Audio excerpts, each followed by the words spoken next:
নমস্কার সমস্ত দর্শক বন্ধুদের স্বাগতম। আমি অভিজিৎ দে আর আপনারা দেখছেন আমার অনুষ্ঠান বাস্তু অভিজিৎ। 2025 সাল, এই নিয়ে তো বহু পূর্বাভাস আগে শুনেছেন আপনারা যে একটা যুগ পরিবর্তনের সময় কিন্তু শুরু হয়ে যাচ্ছে। কেন গীতার বাণী অনুযায়ী যখনই মর্তে অধর্মের বোঝা বাড়তে বাড়তে একটা চরম সীমায় পৌঁছাবে, তখনই কিন্তু ধর্ম প্রতিষ্ঠার জন্য ভগবান শ্রীবিষ্ণুর আবির্ভাব। সেই সময় উনি অধর্মকে বিনাশ করবেন এবং ধর্মকে প্রতিষ্ঠা করবেন। তারপরেই আবার পুনরায় সেই সত্য যুগের আবির্ভাব হবে। কিন্তু কিছু গ্রহের অবস্থান যেগুলো দেখার পরে এই ধারণাটাকে কিন্তু এখন মেনে নিতে আমরা বাধ্য হচ্ছি। 29শে মার্চ বিশেষ করে এই সময়টা একটুখানি নোট করবেন, যেই সময়ে 6টি গ্রহ মীন রাশিতে একত্রিত হচ্ছে। কোনো দিনও 4টে 5টা 6টা গ্রহ কোনো একটা রাশিতে অবস্থানকে খুব একটা শুভ বলা যায় না। কেন তার তখন বিভিন্ন সেক্টরের ওপরে বিভিন্ন রকমের একটা নেগেটিভ প্রভাব পড়ার সম্ভাবনা থাকে। যে 6টি গ্রহ এবার একত্রিত হচ্ছে, যে বৃহস্পতির রাশি মীন রাশিতে, তার মধ্যে দেখুন একদিকে রবি, চন্দ্র, রাহু, আরেকদিকে হচ্ছে শনি, বুধ, শুক্র। শুধু এই এরিয়া থেকে বাইরে রইল কেতু, মঙ্গল আর বৃহস্পতি। এবারে সমস্যাটা কোথায়? এই 6টা গ্রহ যে একত্রিত হচ্ছে মীন রাশিতে, এর মধ্যে মূল সমস্যাটা তৈরি করছে কিন্তু রাহু। কেন রাহু কোনো গ্রহ নয়, আবার বলছি, সে কিন্তু একটা এনার্জি। এবং আমাদের যে জ্যোতিষ শাস্ত্র রাহুকে কিন্তু বলেছে বিধর্মী, মানে তাকে খ্রিস্টান কমিউনিটি, মুসলিম কমিউনিটির সঙ্গে কম্পেয়ার করে। অতএব এই বছরে যে ঘটনাগুলো ঘটবে সেগুলো বিশেষ করে কিন্তু এই দুটো কমিউনিটির ওপরে প্রভাবটা বেশি পড়বে। কেন রাহু যত দিন এই 6টা গ্রহের সঙ্গে, এই যে ষড়গ্রহ যোগের সঙ্গে একত্রিত থাকবে 15ই মে পর্যন্ত, তারপরে ট্রানজিট করে চলে যাবে মকরে। কিন্তু ততদিন কিন্তু 29শে মার্চ থেকে সেই 15ই মে পর্যন্ত এই সমস্যা কিন্তু চলতে থাকবে। কি হতে পারে এই বছরে? এই বছরে প্রথম যা সমস্যা ঘটবে সমস্ত কিন্তু জল থেকে। কেন মীন রাশি হচ্ছে একটা জল রাশি, আপনারা সবাই জানেন। অতএব সমস্যা যে কেন্দ্রবিন্দু, সেগুলো সৃষ্টি হবে সমুদ্রের গভীরে। সেটা হতে পারে সুনামি, হতে পারে তার থেকে আর্থকোয়েক, হতে পারে সেটা ফ্লাড, হতে পারে অতিবৃষ্টি, বজ্রবিদ্যুৎ, উল্কাপিণ্ড, অনেক কিছু হতে পারে। দুটো সেকশনে জিনিসটাকে বোঝার চেষ্টা করবেন। এক হচ্ছে 29শে মার্চ এবং তার থেকে নিয়ে মে পর্যন্ত। এই সময় বিভিন্ন রকম প্রলয় ঘটতে থাকবে এবং এই প্রলয়ের কারণে অনেক ওয়েস্টার্ন কান্ট্রি, অস্ট্রেলিয়ার তো প্রায় ধরে নিন 50-60% জলের তলায় চলে যাবে। অকম সাউথ আমেরিকার যেসব কোস্টাল বেল্টগুলো আছে, আমেরিকার মধ্যেও যেগুলো কোস্টাল এরিয়া আছে, এগুলো অনেকাংশেই জলের তলায় ডুবে যাবে। এই বছরে টর্নেডো, হ্যারিকেন, এই জাতীয় ঝড়ের প্রভাব, যেগুলো সামুদ্রিক ঝড়, এগুলো অত্যন্ত বেশি হবে। এই যে আমাদের ভারত ভূখণ্ড এই সমস্যা থেকে কিছুটা হলেও পার পেয়ে যাবে কাকতালীয় ভাবে। কি কেন পাবে সেটাও আমি আলোচনার মাধ্যমে আসবো। আমাদের যে 6টা গ্রহ, তার মধ্যে আমরা কি বললাম যে সমস্যার মূল জটটা কিন্তু রাহু তৈরি করছে। কেন রাহু তৈরি করছে, এবং রাহু যতদিন থাকবে, কেন রাহুর কাজটা কি? যে কোনো জিনিসকে এক্সপ্যান্ড করা, অজানা কোনো জিনিসকে ইনভাইট করে আনা, ষড়যন্ত্রের মধ্যে কোনো ইনভলভ করা। রবি রবি হচ্ছে দেশের রাজা। তো মূলত কিন্তু যে দেশের রাজা, তাকে কিন্তু একটা ভয়ানক প্রবলেমের মধ্যে দিয়ে এই বছরটা যেতে হবে। কেন তার একদিকে শনি, তার মানে প্রজা, একদিকে বুধ, তার বুদ্ধি, তারপরে তার সাথে রাহু, প্রযুক্তি, এই সমস্ত মিলে তালে গোলে পাকিয়ে রাজার অবস্থা কিন্তু কাহিল। পলিটিক্যাল সেগমেন্টটা ভীষণ ব্যাডলি এফেক্টেড হতে চলেছে। যারা মনে করুন রাজনীতির ফিল্ডে, তারা কি কারণে দেখুন এই সমস্যার মধ্যে জড়াবে।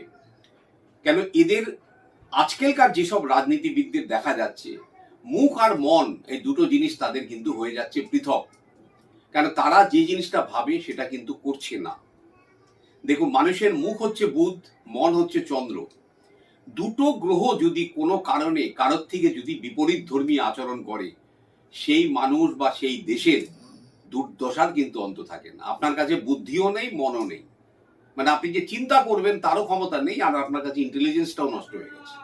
তো এই দুটো গ্রহ কিন্তু ব্যাডলি এফেক্টেড হচ্ছে। অতঃপর দেখুন, এই যে পিরিয়ডগুলো, এই পিরিয়ড থেকে বিভিন্ন ষড়যন্ত্র, টেররিজম অ্যাক্টিভিটি যেগুলো, এই জাতীয় জিনিসগুলো বাড়বে। অযথা মারামারি, রক্তক্ষয়, এই জিনিসগুলো বাড়বে। তারপরে হিংসা, এই প্রবণতারও বাড়বে।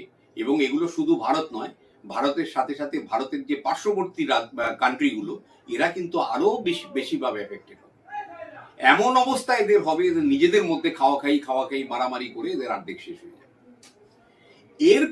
এই পিরিয়ডটার পরে আরেকটা যে পিরিয়ড, সেই পিরিয়ডটা কিন্তু 7ই জুন। এই তারিখটা হচ্ছে অত্যন্ত একটা ভয়ানক দিন হতে চলছে। কারণ হচ্ছে এই সময় মঙ্গল সিংহ রাশিতে প্রবেশ করতে চলেছে, সেখানে উচ্চস্থ হবে। মঙ্গল কে, এটা বুঝতে হবে যে মঙ্গল হচ্ছে আর্মি কিন্তু ফুললি অ্যাক্টিভেটেড হবে। তার প্রভাবে কি হবে, যতগুলো দেখুন যুদ্ধ বিগ্রহ যা চলছিল সেগুলো পুনরায় আবার শুরু হয়ে যাবে। এই যে রাশিয়া, ইউক্রেন, ইরান, ইসরায়েল, এই বিভিন্ন রকম দেখবেন মুসলিম কান্ট্রিজ গুলো যারা এখনো চাপা পড়ে আছে, কিন্তু ঠিক এই 7ই জুনের পর থেকে সব লাফিয়ে উঠবে। এবং সারা পৃথিবীময় এবারে কিন্তু একটা নিউক্লিয়ার উইপেনেরও একটা ব্যবহার দেখা যাচ্ছে। কেন, মঙ্গল এত প্রভাবী এই সময় কিন্তু বিভিন্ন সেনাবাহিনীর অ্যাক্টিভিটি অত্যন্ত বেশি। সেটার পার্শ্ববর্তী দেশের কিছু চোখরাঙানি সহ্য করতে হতে পারে, সেখানে তার প্রভাবে হয়তো দেখবেন আপনার যে বর্ডার লাইনে সেখানে একটা উত্তেজনা বাড়তে পারে। তো এইসব জিনিস কিন্তু ওই 7ই জুনের পর থেকে নির্দিষ্ট হয়ে আছে। এর প্রভাব কোথায় পড়তে চলেছে দেখুন, যুদ্ধ বিগ্রহ যখনই শুরু হবে আর নিউক্লিয়ার উইপেন যদি একবার ব্যবহার হয়, এর প্রভাবে প্রথমে জল দূষিত হবে, তারপরে গ্রেনস মানে ফুডস এগুলো দূষিত হবে।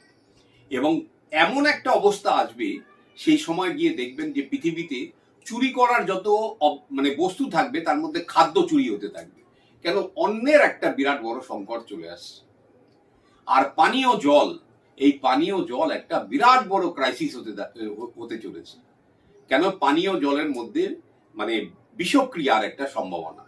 যখনই নিউক্লিয়ার আক্রমণ হবে তখনই তার মধ্যে কিন্তু পানীয় জল, কেন এই বছরে জলবাহিত সমস্ত সমস্যা। এবারে আমার যদি খাবার জলই না থাকে, আপনি কত বয়েল করলে কিন্তু পয়জন যায় না। অতএব এই একটা সমস্যার মধ্যে মানব জাতি পড়তে চলেছে। 7ই জুন যে পিরিয়ডটা আমি বললাম, মঙ্গল গেল সিংহ রাশিতে, কেতু কিন্তু অদ্ভুতভাবে আবার সিংহ রাশিতেই অবস্থান করবে। কেন, রাহু যখন ট্রানজিট করবে 18ই মে, তখন কিন্তু কেতু অটোমেটিক্যালি সিংহ রাশিতে অবস্থান করবে। তো মঙ্গল যখন কেতুর সঙ্গে যুক্ত হয় তখন কিন্তু কি হয়, এক্সপ্লোশন, বিস্ফোট। এ তো পরিষ্কার দেখা যাচ্ছে যে সারা পৃথিবীময় তখন একটা বিস্ফোট। তার পরিণাম অগ্নিকাণ্ড, দাবানল, তারপরে বিস্ফোট, যুদ্ধ, বম্বিং, এইসব জিনিসগুলো কিন্তু এই বছরে অত্যন্ত একটা ভয়ানক ব্যাপার হয়ে দাঁড়াতে চলেছে। সোনার দাম এই বছরে দেখুন অলরেডি 88,000 বোধহয় পার হয়ে গেছে। আমরা একটা চার্ট দেব স্ক্রিনে। আমাদের ফোরকাস্ট ছিল 1 লাখ, কাছাকাছি তো যাবেই। কিন্তু অক্টোবর নভেম্বর এই পিরিয়ডে কিন্তু সোনার প্রাইসে একটা হঠাৎ করে ফল ডাউন হবে। কেন, সারা পৃথিবীর প্রায় অধিকাংশ কান্ট্রি তখন যুদ্ধতে ব্যস্ত থাকে। যখনই কোনো কান্ট্রি যুদ্ধতে ব্যস্ত থাকে তখন কিন্তু তারা গোল্ডকে সেল করতে থাকে। ওই সময়টা কিন্তু আপনার পক্ষে আবার একটা গোল্ডে ইনভেস্ট করার টাইম। তার আগে হাহাকার করে ইনভেস্ট করে বসবেন না। শেয়ার মার্কেটের অবস্থা অত্যন্ত শোচনীয় এই বছর, ভীষণ ভোলাটাইল। কি হবে না কেউ বলতে পারবে না, মানে আপস ডাউন সেগুলো থাকবেই। অতএব সঠিক শেয়ার নির্বাচন না করে এই বছর ইনভেস্ট করবেন না। আমরা একটু ভারতবর্ষের মানচিত্রটা দেখি। ভারতবর্ষের যদি আমরা তো আমাদের চিন্তাটা তো আমাদের দেশকে নিয়েই থাকবে। ভারতবর্ষের ভেতরের যদি কন্ডিশন দেখি, সাউথ ইন্ডিয়া থেকে শুরু করুন। সাউথ ইন্ডিয়া কোস্টাল বেল্ট, বেশ খানিকটা এরিয়া কিন্তু জলের তলায় চলে যাবে এবং একটা অতি বৃষ্টির সম্ভাবনা, এবং অতিবৃষ্টি এবং অতি গরম দুটোই কিন্তু এই বছরে নির্দিষ্ট। এখন কোন সময় কোনটা হবে সেটা সময় বলবে। তো যতগুলো কোস্টাল এরিয়া আছে, এই কোস্টাল এরিয়াতে একটা প্লাবন টাইপের, মানে প্লাবন তার সাথে কিন্তু ঝড়, মানে ঝড়েরও সম্ভাবনা অত্যন্ত বেশি।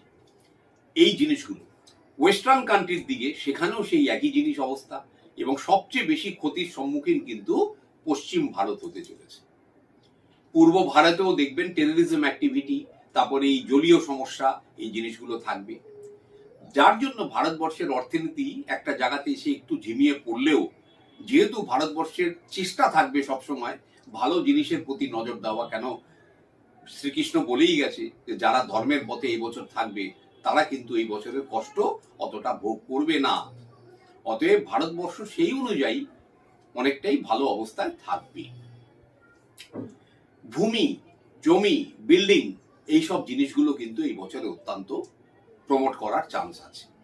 কেন, যেহেতু বছরটা মঙ্গলের, মানে এক তো সোনা আমি যেটা বললাম, দ্বিতীয় হচ্ছে আপনার ভূমি, তারপরে বিল্ডিং, তারপরে বস্ত্র শিল্প, এই জিনিসগুলো কিন্তু ফ্লারিশ করার একটা চান্স আছে। ভারতবর্ষের মধ্যেও কিন্তু প্রাইস ইন্ডেক্স একটা ভয়ানক বাড়ার একটা সম্ভাবনা আছে, দ্রব্যমূল্য বৃদ্ধি, যেটা কারণ সরকারের, মানে আমাদের যে রুলিং গভর্নমেন্ট, আমরা কি বললাম প্রথমে যে মুখ আর মন এই দুটো জিনিস আলাদা হয়ে গিয়ে যে কথাটা তারা বলছে সব সময়, সেটা কিন্তু রিয়েলি কিন্তু তারা পালন করতে পারছেন না যে কোনো কারণে। 2025 সালে বেশ কিছু রাজনৈতিক পট পরিবর্তন, কিছু রাজনৈতিক নেতার অস্বাভাবিক কিছু ঘটনা, এগুলো ঘটার সম্ভাবনা রয়েছে, এবং পেছনে ষড়যন্ত্র প্রচন্ড পরিমাণে এই বছরে ষড়যন্ত্র কিন্তু একটা বিশাল ফ্যাক্টর হতে যাচ্ছে। সারা পৃথিবীময় এই সমস্যা, তো ভারতের যে সমস্যাগুলো সেগুলো কিন্তু মূলত পলিটিক্যাল এরিয়াটা, এটা কিন্তু ভীষণ প্রবলেম। আর হচ্ছে টেররিজম অ্যাক্টিভিটি, এই জিনিসটা এই জুন, জুলাই, আগস্ট, এই সময়টা কিন্তু একটা সতর্কতার প্রয়োজন আছে। আমাদের করণীয় কি? আমাদের করণীয়, যারা মনে করুন অধর্মের পথে আছে তাদের চলতে দিন, কেন তাদের বিনাশের সময় এসে গেছে। ও দয়া করে অন্তত এমন কিছু করে বসবেন না কেন যাতে অধর্মকে প্রতিষ্ঠা করা হয়। এই বছরে পরনিন্দা, পরচর্চা, পরের সমালোচনা, এর থেকে দূরে থাকুন। কারোর সাথে ঝগড়া বিবাদে জড়াবেন না, কেন মানুষের কিন্তু মাথা গরমের একটা টেন্ডেন্সি, তার সঙ্গে হাত পা চালানো, এই জিনিসটা কিন্তু আসবে। বেশ কয়েকটা বায়ু দুর্ঘটনা, তারও একটা যোগ রয়েছে, এবং তার মধ্যে সাবোটেজও থাকবে, কোনো হাইজ্যাক করে কোনোখানে অ্যাক্সিডেন্ট করানো, ট্রেন দুর্ঘটনার সম্ভাবনা এই বছর অত্যন্ত বেশি। আর যেটা মূল চিন্তা হয়ে দাঁড়াচ্ছে, যে একটা কম্পন যোগ কিন্তু এই বছরে রয়েছে, ভূকম্পন যোগ, এবং এটা কতটা হতে পারে, এটা ভার্টিক্যাল মুভমেন্ট হবে না হরাইজন্টাল মুভমেন্ট হবে, এটা কিন্তু বিশাল বড় একটা ফ্যাক্টর। যেখানেই ভার্টিক্যাল মুভমেন্ট হয়, মানে ভূমির, সেখানে কিন্তু ক্ষয়ক্ষতির পরিমাণ অত্যন্ত বেশি। কেন এখন দেখা যাচ্ছে সারা পৃথিবীময় যেসব প্লেটের ওপরে সারা দেশগুলো দাঁড়িয়ে আছে, একটা প্লেট আরেকটা প্লেটকে মানে ক্রমান্বয়ে মানে ঘর্ষণ করে চলেছে, একজন আরেকজনের নিচে যেতে চাইছে, কেউ হয়তো তার উপরে যেতে চাইছে, এই একটা বিরাট বড় একটা ফ্যাক্টর হয়ে দাঁড়িয়েছে। এবং এই কম্পন যোগ কিন্তু 29শে মার্চটাও একটা লক্ষ্য করার মতো ব্যাপার, কেন ওই দিন কিন্তু আবার অমাবস্যা। এক তো 6টা গ্রহের কম্বিনেশন, 2 হচ্ছে অমাবস্যা। ওই দিনটাতে কি হবে সেটা সেই দিনই ফাইনালি বোঝা যাবে। এই কম্পন যোগ কিন্তু এই পৃথিবীর একটা কম্পন ধরানোর বিরাট বড় একটা ফ্যাক্টর হয়ে দাঁড়িয়েছে। অতঃপর যেসব মাল্টি স্টোরেজ বিল্ডিং দিনের পর দিন আপনারা দেখছেন সব গজিয়ে উঠছে, এই ভূগর্ভস্থ যে জলের লেয়ার সেটা কিন্তু তুলে ফেলছে, যার উপরে মনে করুন এই যে আমাদের যে সলিড যে 6টা লেয়ার, এই 6টা লেয়ারের নিচে যে জল, সেই জলটাকে তুলে ফেলছে। যে 14 তলা, 15 তলা, 30 তলা, এই বোরিং সিস্টেমগুলো ভূগর্ভের বুক চিরে গিয়ে যখন এই নিচে গিয়ে ভূগর্ভস্থ জলকে তুলছে, তখন কিন্তু যে কোনো সময় ওপরের অংশ কোলাপস করে তলিয়ে যাওয়ার চান্স। আর এই যে দুর্ঘটনাগুলো ঘটবে, এই দুর্ঘটনাগুলো ঘটবে কিন্তু রাত্রিবেলা, সেই 2টো 2:30-এর পর থেকে 4টে 4:30-এর মধ্যে বিশাল বড় বিপর্যয়গুলো এই বছরে আসতে চলেছে। এই ভূকম্পনের হাত থেকে তো দেখুন কারোই পরিত্রাণ নেই। যখন হবে মানে এটাই কামনা করব যেন ভার্টিক্যাল কিছু না হয়। ভার্টিক্যাল ভূকম্পন মানে আপস ডাউন, আর যেগুলো হরাইজন্টাল আছে সেগুলো হচ্ছে এই পাশাপাশি। তো হরাইজন্টাল থাকলে তবু অতটা ঝামেলা না, ভার্টিক্যাল মুভমেন্ট হলে কিন্তু এটা কিন্তু ক্ষয়ক্ষতির পরিমাণ অত্যন্ত বেশি হয়। 2025-কে বড় বড় পণ্ডিত এবং এমনকি আমাদের ভবিষ্যমালিকা সেখানেও কিন্তু বহু বছর আগে ফোরকাস্ট করেই রাখা হয়েছে, এবং তারা নির্দিষ্ট করেই দিয়েছে যে 2025 থেকে নিয়ে 2028-29 সাল পর্যন্ত একটা বছরও ভালো না। কেন ধীরে ধীরে ধীরে ধীরে ধীরে ধীরে এই পৃথিবীটা একটা এমন একটা জায়গায় পৌঁছাতে চলেছে, তখনকার দিনের লোকেরা বিশ্বাসও করবে না যে আজকের দিনটা এরকম ঠিক ছিল। হয়তো সেই সময়টা আরো সুন্দর হবে বা হবে না, সেটা সময় বলবে, কেন সময়ের থেকে তো বলবান আর কেউ নেই। তো পরিবর্তন কিছু একটা হতে চলেছে। আমাদের একটাই কাজ, ধর্মের পথে থাকা, আধ্যাত্মিক পথে থাকা, জাতি বিদ্বেষ না করা। কেন হিন্দু মুসলমান খ্রিস্টান কারো কোনো ব্যাপার নয়, প্রত্যেকে মানুষ হিসাবে একে অপরকে ট্রিট করুন, সবাইকে মানুষ হিসাবে ভাবুন। কেননা আপনার শরীরেও যে রক্ত তারও শরীরে সেই একই রক্ত। অতএব জাতি বিবাদ এগুলো কিন্তু মোটেই শুভ জিনিস নয়। তো 2025-এর আরেকটা জিনিস হচ্ছে, যে কারণে 2025টা এত বেশি ভয়ঙ্কর হতে চলেছে, গুরু বৃহস্পতি সে কিন্তু হয়ে যাচ্ছে অতিচারী। অতিচারী মানে বৃহস্পতি যে কোনো একটা রাশিতে 1 বছর থাকে। এই বছরে দেখুন বৃষ রাশি থেকে মে মাসের 15ই মে বৃষ থেকে গিয়ে মিথুনে ঢুকবে, মিথুন থেকে নিয়ে তারপরে আবার চলে যাবে কর্কটে, কর্কট থেকে আবার ব্যাক করে চলে আসবে মিথুনে, তারপরে এই বছরটা থাকবে। তো বৃহস্পতির কিন্তু এরকম রূপ আমরা দেখিনি যে একটা রাশিতে বৃহস্পতি কিন্তু সারা বছর থাকবে। কেন 12টা রাশি কভার করে 12 বছরে, তো একটা রাশিতে 1 বছর থাকবে। এই প্রথম আমরা এটা দেখতে যাচ্ছি, এর আগেও বোধহয় একবার হয়েছিল। তো বৃহস্পতি বৃষ, তারপরে মিথুন, তারপরে কর্কট, আবার রেট্রোগ্রেড হয়ে আবার মিথুন। তো এই যে 3টে রাশিকে কভার করা, এবং বৃহস্পতির কিন্তু এই সময় একটা অতিচারী স্পিড, যার জন্য এটা একটা ধ্বংসের ইঙ্গিত, যেটা পণ্ডিতরা মনে করছে যে বৃহস্পতি যখনই একটা রাশি ছেড়ে 3টে 4টে রাশি কভার করতে যায়, তখনই সেটাকে কিন্তু আর খুব একটা শুভ বলে ভাবা হয় না। কারণ আমরা সাধারণত বৃহস্পতিকে কি দেখে এসেছি, গুরুর মন, কিন্তু এই বছরে সে দেখেছে এত অধর্ম, কিন্তু এই বছরে আর তার কোমল মনটা তার মধ্যে আর নেই, হাতে কিন্তু ছড়ি। এবারে প্রতিটা গ্রহ যখন তার হাউসে আসবে, প্রত্যেকের কাছে কিন্তু বৃহস্পতি ডিমান্ড করবে তুমি কি করেছো। এর মধ্যে সবচেয়ে করুণ অবস্থা কিন্তু রাজার, মানে তাই জন্য আবার বলছি পলিটিক্যাল লোক, এই পলিটিক্যাল মানুষদের এই বছরটা অত্যন্ত অত্যন্ত দুর্বিষহ হতে চলেছে। কর্মর একটা বিরাট ক্রাইসিস, মানে এমপ্লয়মেন্ট ক্রাইসিস। কেন নতুন কোনো ইন্ডাস্ট্রি সেগুলোও কিন্তু এই বছরে খুব একটা দেখা যাচ্ছে না। কয়েকটা সেগমেন্ট ছাড়া, যেমন পেট্রোলিয়াম সেগমেন্ট ঠিক আছে, কয়লা ঠিক আছে, ভূমি মানে ল্যান্ড রিলেটেড এটাও ঠিক আছে, আর হচ্ছে আপনার সোনা বা রূপোও কিন্তু 1 লাখ টাকা পার হয়ে যাবে, 1 লাখ টাকা পার 1000 গ্রাম 1 কেজি। আর সোনার দামও ধরুন পার 10 গ্রাম 95 তো যাবেই, 95-96 পর্যন্ত যাবে, 1 লাখ যেতেও পারে। তো এই দুটোই হচ্ছে এই বছরের সবচেয়ে বেস্ট ইনভেস্টমেন্ট। বিশেষ একটা সতর্কবাণী সবার জন্য এই বছরে, হাতে কিছু লিকুইড ক্যাশ রাখবে। কেন সময় আপনার থেকে কি ডিমান্ড করবে আপনি জানেন না। আপনার কাছে মনে করুন আপনি ভাবলেন আমার কাছে সোনা কিনে রাখি, এক্সাম্পল হিসাবে বলছি, আপনি 200-250 গ্রাম সোনা যেখান থেকে পারলেন কিনে রাখলেন। এমন একটা ক্রাইসিস এলো, সেই সময় সোনাটা দিলে কি আপনি খেতে পাবেন না কিছু কিনতে পারবেন, আপনাকে তো সেটা বিক্রি করতে হবে। সেই বিক্রি করার মতো কিন্তু কাস্টমার সেই সময় নাও পাওয়া যেতে পারে। আপনার ব্যাংকে টাকা থাকবে, আপনি মনে করবেন আমার তো 50,000 ব্যাংকে আছে, আপনি ব্যাংক থেকে টাকাটা ফিজিক্যালি তুলবেন তবেই না সেটাকে কনজিউম করবেন। তো হাতে কিন্তু অন্তত 20-50 হাজার টাকা হাতে যেন অতি অবশ্যই সবাই রাখবে। কেন সময় কিভাবে কি ডিমান্ড করবে এই বছরে কিন্তু পূর্বাভাস করা খুব মূর্খতা। অতএব হাতে কিছু টাকা আর হচ্ছে কিছু এসেনশিয়াল মেডিসিন এগুলো স্টক করে রাখবে। হয়তো ভারতবর্ষের মধ্যে এই জিনিস আসবে না, এতটা প্রভাব হবে না, কিন্তু সাবধানী যারা তারাই কিন্তু আলটিমেটলি গেনার হয়।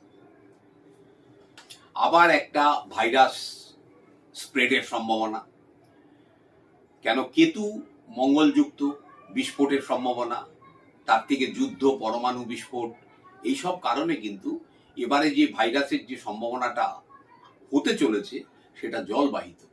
এতদিন আমরা বায়ুবাহিত ভাইরাস দেখেছি, এবার জলবাহিত ভাইরাস। আপনি জানেন না কোথাও কোন জল পান করলেন, সেখান থেকে এমন একটা ভাইরাস এলো, সেখান থেকে সঙ্গে সঙ্গে হসপিটালাইজ এবং ডেথ। এবারে কিন্তু চান্স আর দেবে না, কেন বায়ুবাহিত যেসব রোগ, রেসপিরেটরি ডিসিজ যেগুলো, সেগুলো কিন্তু এই বছরে আসবে হয়তো, কিন্তু তার থেকে জলবাহিত ভাইরাস এই বছর বেশি। প্রচুর প্রাণীর জীবন সংশয় এই বছরে, কেননা যখনই অন্ন সংশয় হবে প্রাণীরও জীবন সংশয়। মূলত মানুষ হয়ে যাচ্ছে এই বছরে অত্যন্ত অ্যাগ্রেসিভ নেচারের। এই অ্যাগ্রেশনটা এই বছর এবং আগামী বছর পর্যন্ত কিন্তু বজায় থাকবে। অতএব শেষ করার আগে কয়েকটা উপদেশ: সতর্ক থাকা, মাথা ঠান্ডা রাখা, পরের সমালোচনা, পরের সঙ্গে ঝগড়া বিবাদ এই বছরটা অন্তত দয়া করে অ্যাভয়েড করুন। ভাইয়ের সঙ্গে সম্পর্ক এই বছরটা ভালো রাখার চেষ্টা করুন, কেন ভাইয়ের কারক হচ্ছে মঙ্গল। যেভাবে হোক এই বছর মঙ্গলকে একটু ঠান্ডা রাখা প্রয়োজন, কেন মঙ্গল যখন কর্কটে অবস্থান জল রাশিতে থাকবে তখন মঙ্গল কিন্তু বলহীন, নিচস্থ হয়ে থাকে। যেই সে সিংহতে প্রবেশ করবে তাকে তো আটকানো ভীষণ মুশকিল, সে তখন যাকে পারবে শেষ করে দেবে। তবে মঙ্গল একটা বিরাট বড় সর্বনাশের কারণ হয়ে যাচ্ছে, এবং সেটা কিন্তু পৃথিবীর এই মানচিত্রটাকে রিঅ্যালাইন করার জন্যই, যে এত অধর্মের বোঝা সে কিন্তু আর পৃথিবী আর নিতে পারছে না। যার জন্যই বৃহস্পতি এবছর অতিচারী মানে তার প্রভাব অত্যন্ত মারাত্মক। আমরা ভবিষ্যমালিকার কিছু অধ্যায় পড়ে দেখেছি, একটা সময় মনে হয়েছিল দূর এসব গল্পগুলো, কিন্তু রিয়েলিটি দেখে ঘেটে যা দেখা যাচ্ছে যে গ্রহের অবস্থান এই কুরুক্ষেত্রের যুদ্ধের আগে কিন্তু সেই একই অবস্থান ছিল। সেই কুরুক্ষেত্রের যুদ্ধের অবস্থান যদি আবার ফিরে আসে, এখন তো কুরুক্ষেত্র আর হবে না, এখন ওয়ার্ল্ড ওয়াইড একটা ব্যাটেল মানে ওয়ার লেগে যাবে, এবং এখানে পারমাণবিক ইউটিলাইজেশন হলেও হতে পারে। অনেকগুলো কান্ট্রি এর মধ্যে ইনভলভ হয়ে যাচ্ছে। এই আমাদের পার্শ্ববর্তী যেসব দেশগুলো, এরা দেখবেন অনেকদিন ধরে নাচানাচি করছে, এদের কোনো নেই, বিশ্বাস নেই, যে কোনো জিনিসই যে কোনো করতে পারে। আর রাহু যেহেতু এর মধ্যে একটা পিকচারে আছে, মূলত কিন্তু খ্রিস্টান কমিউনিটি এবং মুসলিম কমিউনিটি এদের একটু সতর্ক হওয়ার প্রয়োজন আছে, কারণ এই বছরটা তাদের জন্য খুব একটা ভালো যাবে না। ভারতবর্ষে একটা নতুন স্ট্র্যাটেজি আসতে চলেছে, ইনডাইরেক্ট ট্যাক্সেশন। এই জায়গাটা একটা আমূল পরিবর্তন, মানে এমন একটা ট্যাক্সেশন সিস্টেম নিয়ে আসবে, সেখানে কিন্তু এই যে বড় লোকদের সেবা করার যে প্রচেষ্টা, সেটা না হয়ে এবার কিন্তু গরিব এবং মধ্যবিত্ত তাদের কিছুটা উপকার হবে, এমন একটা সিস্টেম চলে আসবে, এবং সেটা অটোমেশনের মাধ্যমে। এটা জিএসটি পিএসটি সব দেখবেন মডিফাই হয়ে গেছে এবছর। খুব ভালো একটা উদ্যোগ এটা। এটা কিন্তু সাধারণ যেসব মধ্যবিত্ত তাদের কিন্তু কিছুটা উপকার হবে। এবং আমাদের দেশের রাজা সে কিন্তু এইসব নানান বাধা ফাইনালি কিন্তু পার করবে, এবং বিশেষ করে একটি রাজনৈতিক দল ধীরে ধীরে ধীরে ধীরে তার কিন্তু ওজন আরো বৃদ্ধি করতে চলেছে। তাদেরও কিছু ক্ষয়ক্ষতি মাঝখানে আছে। বাকি যারা আঙ্গুল নাচিয়ে নাচিয়ে কথা বলে না, তাদের কিন্তু দুর্দশার সীমা থাকবে না। আমি সব দেখবেন যারা করছে না, পায়ের তলায় মাটি থাকবে না। এগুলো দেখবেন, মিলিয়ে নেবেন। যারা মনে করুন এই ঘৃণ্য অপরাধের সঙ্গে যুক্ত রয়েছে, তাদেরও একটা ভালো সময় নেই এই বছর, কেন শনির পিরিয়ডই তাদের সব আইডেন্টিফাই হয়ে গেছে। এই বছর কিন্তু মঙ্গল খালি অ্যাকশন করাটা বাকি আছে, এবং তাদের লাইফের একটা দি এন্ড এবছর হতে চলেছে। যারাই মনে করুন যত বড়ই অপরাধী হোক, যত বড়ই তাকে চাপা দেওয়ার চেষ্টা করুক, থাকবে না। কেন কেতু কিন্তু বিস্ফোটের কারণ। কেতু যখন মঙ্গল যুক্ত ছিল না, যেমন চেপে ছিল জিনিসটা, যখনই কিন্তু সিংহ রাশিতে প্রবেশ করবে তখন সে কিন্তু এক্সপ্লোর করবে। অতএব যারা মনে করুন ভেবে আছে যে আমি তো পার পেয়ে গেছি, সরি, আপনাদের খুব দুর্দিন আসছে, বি কেয়ারফুল, বেটার। সাধারণ মানুষের উদ্দেশ্যে ঈশ্বরের শরণাপন্ন থাকুন, ভগবান শিবশঙ্কর তার আরাধনা করুন, শ্রী বিষ্ণুর চরণ ধরে থাকুন, ভগবান শ্রী গণেশের আরাধনা করুন, সর্বোপরি হনুমান চল্লিশা নিয়মিত পাঠ করুন। আপনাদের জীবনে দেখবেন দুর্ভোগ আসবে, কেটেও যাবে। কারণ একটা জিনিস জানবেন, যখন বাইরে বৃষ্টি পড়ে আপনি ছাতা নিয়ে বেরোন, মাথাটা তো বাঁচে, পাটা তো বাঁচে না, শরীরের কিছু অংশ তো ভিজবেই। অতএব এফেক্টেড সবাই হবে, কিন্তু মাথাটা আপনার বেঁচে যাবে। আগামী পর্বে আবার একটা নতুন কিছু, ততদিনের জন্য বিদায় দেবেন। নমস্কার। ওম নমঃ শিবায়।